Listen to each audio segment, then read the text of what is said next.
¿Alguna vez nos ha pasado que aceptamos, no sé, los términos y condiciones o esas famosas cookies en línea sin siquiera echarles un vistazo? Pasa todo el tiempo, ¿verdad? Un clic en aceptar y ya está. Pero ¿qué sucede cuando esa firma o ese clic no es para una app, sino que tiene que ver directamente con nuestra salud, con un tratamiento, con lo que le pasa a nuestro cuerpo? Hoy nos vamos a adentrar en un terreno que es fundamental en el cuidado de la salud. Vamos a explorar juntos la bioética, la confidencialidad y, claro, ese proceso vital que es el consentimiento informado. Y vamos a poner el foco especialmente en la fisioterapia, aquí en México, basándonos en ideas clave que sacamos de diversos materiales de estudio. La misión de esta charla es clara: desentrañar los principios que deben guiar una práctica ética, una práctica profesional en fisioterapia. También entender mejor nuestros derechos cuando somos pacientes y la gran responsabilidad que tienen los profesionales. Así que vamos a explorar estos temas. Exacto.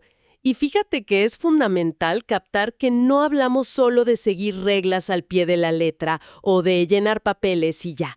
Se trata de entender a fondo por qué estos conceptos, bioética, confidencialidad, consentimiento, son la base, el cimiento para una atención sanitaria que sea de verdad digna, que respete a la persona y, muy importante, que sea efectiva. Sobre todo hoy en día, ¿no? Con tanta información volando por todos lados, donde a veces es difícil saber qué es lo importante. Perfecto. Arranquemos entonces con la piedra angular, la bioética. Los materiales que revisamos la definen como, el estudio sistemático de nuestra conducta en las ciencias de la vida y la atención médica, y siempre analizado bajo principios y valores morales. Es interesante que lo plantean como una respuesta moderna, ¿sabes? Una necesidad que surgió para orientar decisiones racionales sobre la vida, sobre todo en momentos de incertidumbre. Totalmente.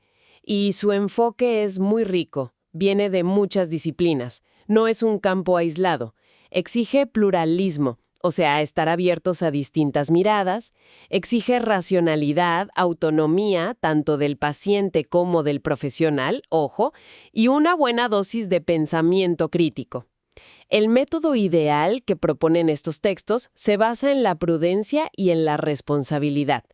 Y si lo llevamos a la fisioterapia, pues la bioética funciona como una brújula, ¿no? Guiando las acciones técnicas y científicas del fisioterapeuta para que siempre estén alineadas con las normas y los principios éticos de su profesión. Un punto que resaltan mucho los documentos es cómo la formación en bioética puede fortalecer ese vínculo terapeuta-paciente aportando una visión más humana. Plantean un contraste interesante. Por un lado, el modelo biomédico tradicional, que a veces se centra solo en curar la enfermedad. Sí, y se acabó, ¿no? Exacto. Y por otro lado, el modelo biopsicosocial, que es mucho más integral. Toma en cuenta también los aspectos sociales, los emocionales de la persona. Y eso ayuda a responder preguntas que a veces son difíciles, que andan flotando por ahí, como ¿por qué invertir tiempo y recursos en tratar a personas mayores con condiciones muy complejas o a pacientes que están en cuidados paliativos?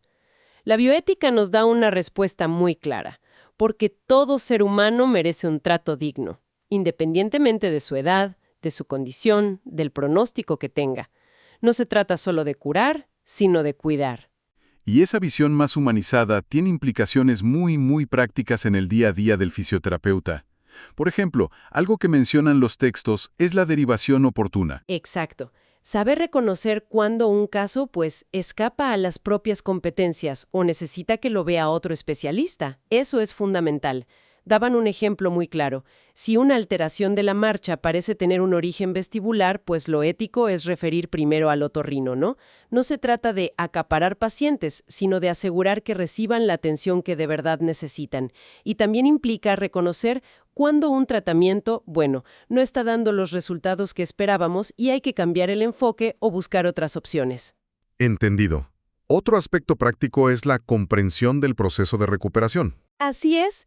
El fisioterapeuta necesita entender el curso natural de las patologías. Por ejemplo, entender que en condiciones crónicas, los materiales mencionaban casos de más de 8 meses, a lo mejor el objetivo ya no es eliminar el dolor por completo, llegar a un cero dolor.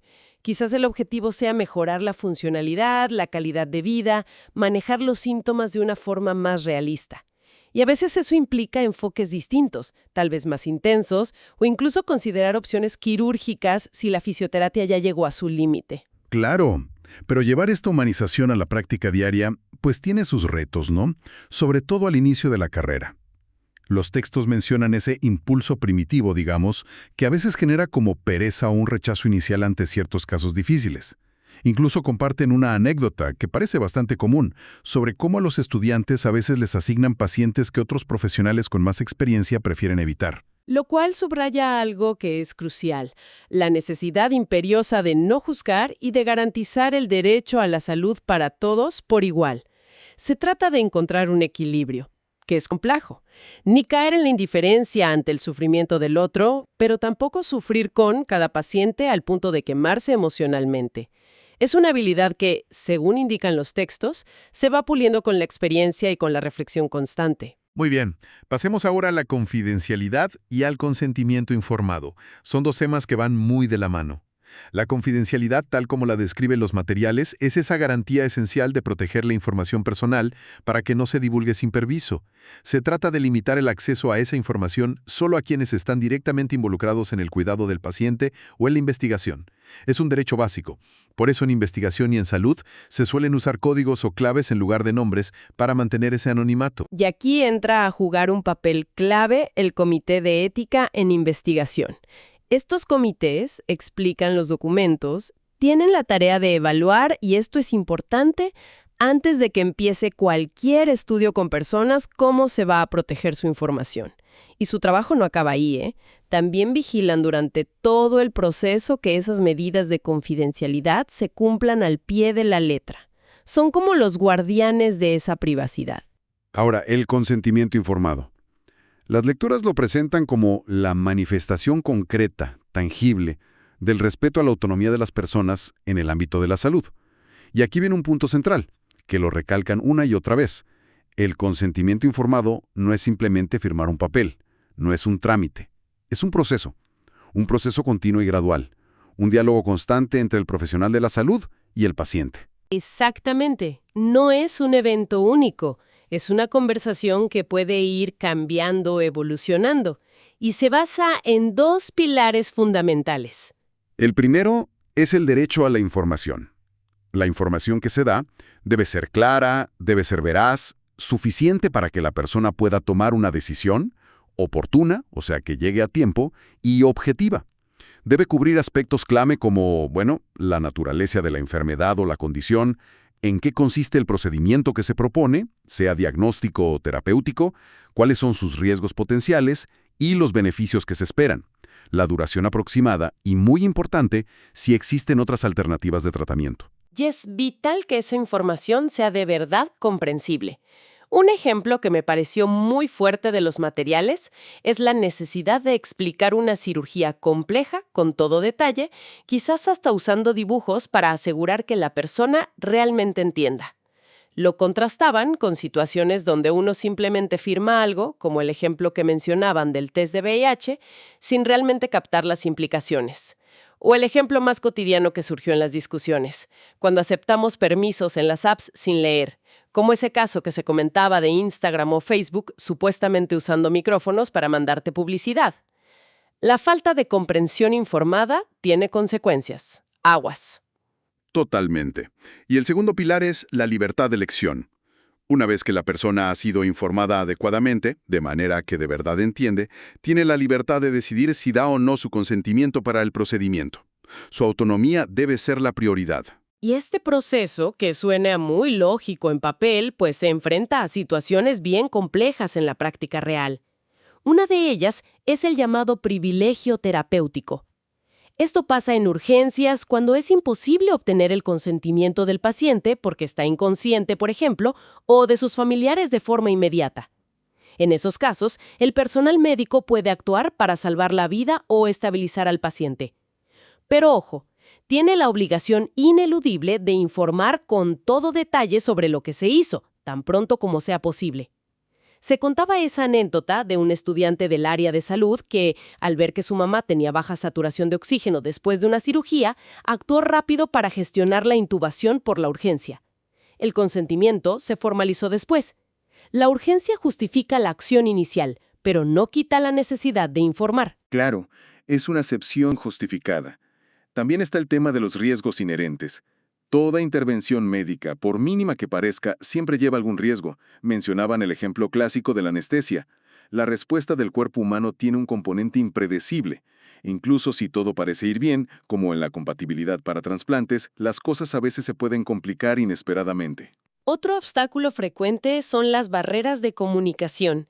El lenguaje técnico puede ser súper intimidante y difícil de entender para quien no es del área. Por eso, es responsabilidad del profesional usar un lenguaje claro, accesible. El ejemplo de decir pónganse boca abajo en lugar de colóquese en decúbito prono lo ilustra muy bien.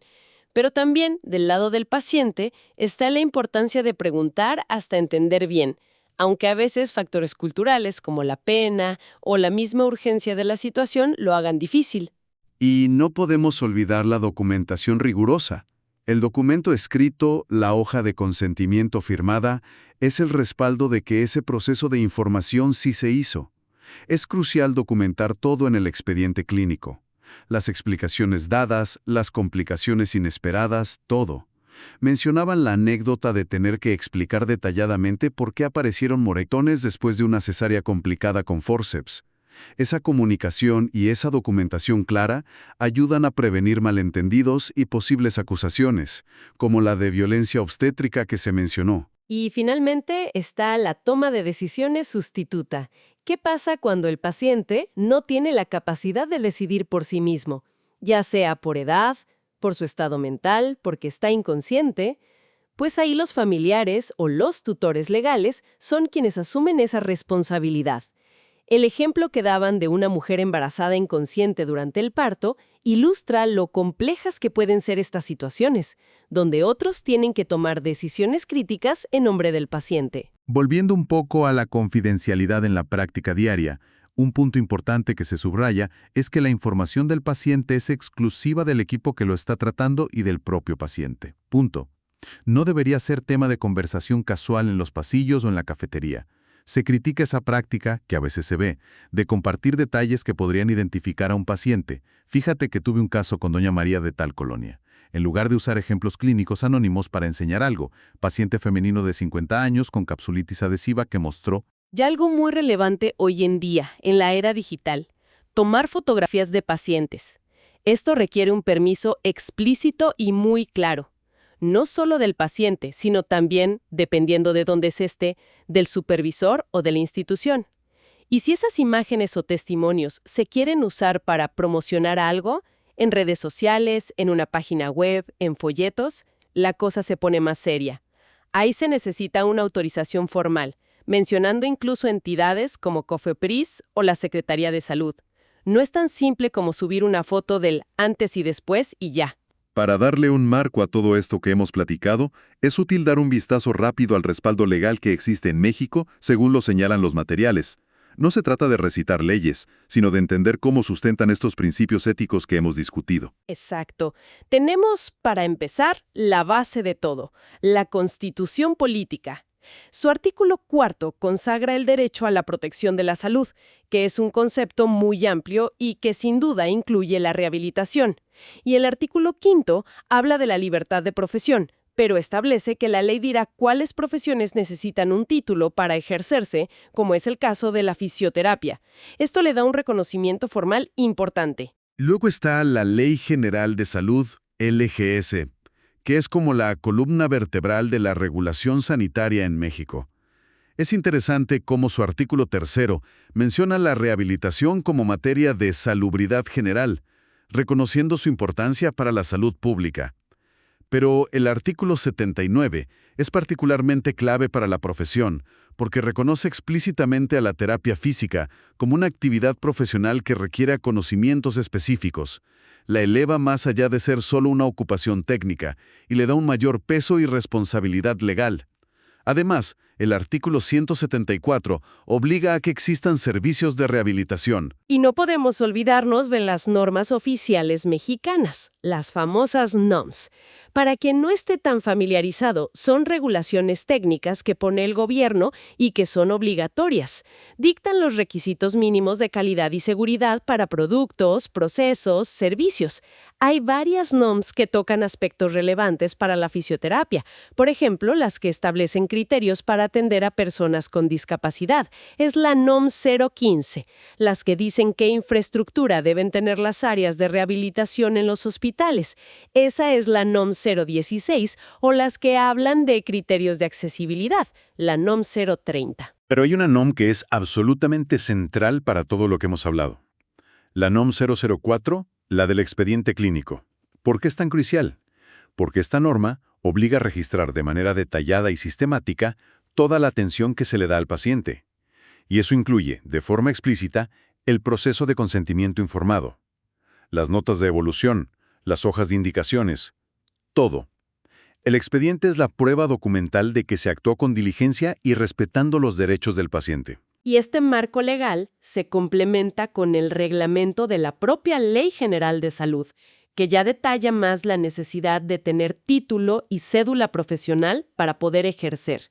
Además, se reconoce el papel de organizaciones como la Asociación Mexicana de Fisioterapia, la AMEFI, y el Colegio Nacional de Fisioterapia, que impulsan códigos de ética y ayudan a la autorregulación profesional. Todo este entramado legal y normativo refuerza que actuar con ética y profesionalismo no es opcional, es una obligación. Entonces, si hacemos una recapitulación de esta exploración, ¿qué idea central nos llevamos? Queda bastante claro que la bioética, la confidencialidad y el consentimiento informado no son, para nada, simples formalidades administrativas o casillas que hay que marcar en un formulario. Son elementos esenciales que están profundamente interconectados entre sí y además respaldados por un marco legal. Y todos buscan garantizar una atención en salud que sea digna, basada en el respeto y también efectiva. Y el eje central siempre es la autonomía y la comprensión del paciente. Recordar eso, que el consentimiento es un diálogo, es un proceso vivo. Justamente, no son conceptos abstractos de un libro de texto. Impactan directamente la confianza entre el paciente y el profesional, impactan la calidad de esa relación terapéutica y, por lo tanto, impactan los resultados del tratamiento.